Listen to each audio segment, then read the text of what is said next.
According to the American Heart Association, more than 356,000 people die from out-of-hospital cardiac arrest each year. This is something that I have experienced personally as a paramedic, working as a paramedic for the last 9 years, and in the medical field for the last 13.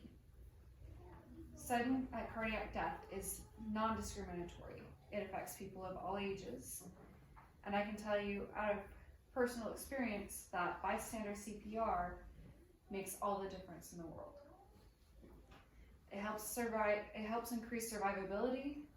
It's easy to do and learn. Why wouldn't you want to do it? So I believe that all applicants for a Class C driver's license should be required to take basic CPR prior to obtaining their license. Cardiac arrest is not just a problem for the elderly.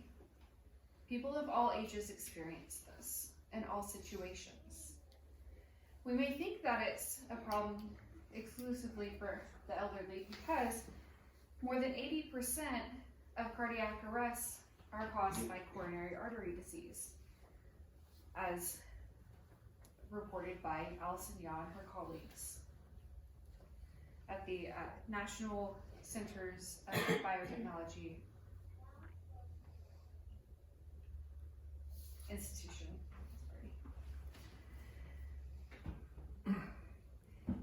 The number one cause of cardiac arrest in children from birth to 13 years of age is congenital heart defects. It's not something we think about a lot or really want to think about, but it does happen. People less than 35 years old have a tendency to experience cardiac arrest from fatal heart arrhythmias. So what can we do about this? Gallagher and his colleagues performed a study in New York that showed that a cardiac arrest with bystander CPR increased the survivability rate to 4.6% from just 1.9. It doesn't seem like much, but that small increase is very important. American Heart Institution says bad CPR is better than no CPR. And while generally I agree with this, why do we have to stop there? Why do we have to settle for those standards? It's easy to learn.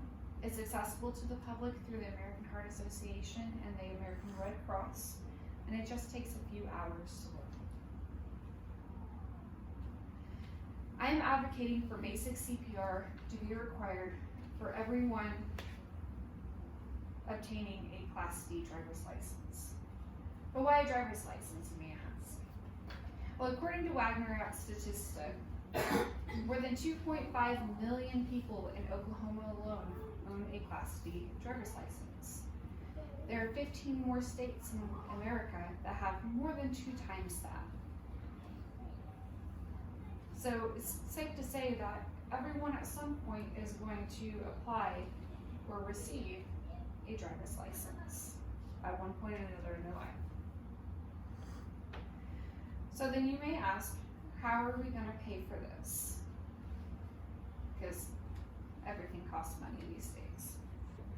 Well, Barbara Holbrook with the Tulsa World stated this year that Oklahoma is going to see a surplus of unallocated funds in excess of $1.6 billion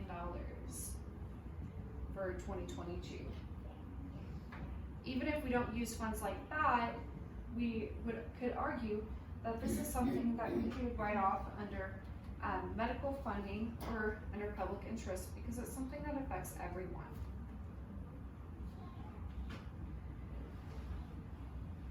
I feel like we need to call for our senators to create a bill requiring all Class D driver's license holders to have basic CPR.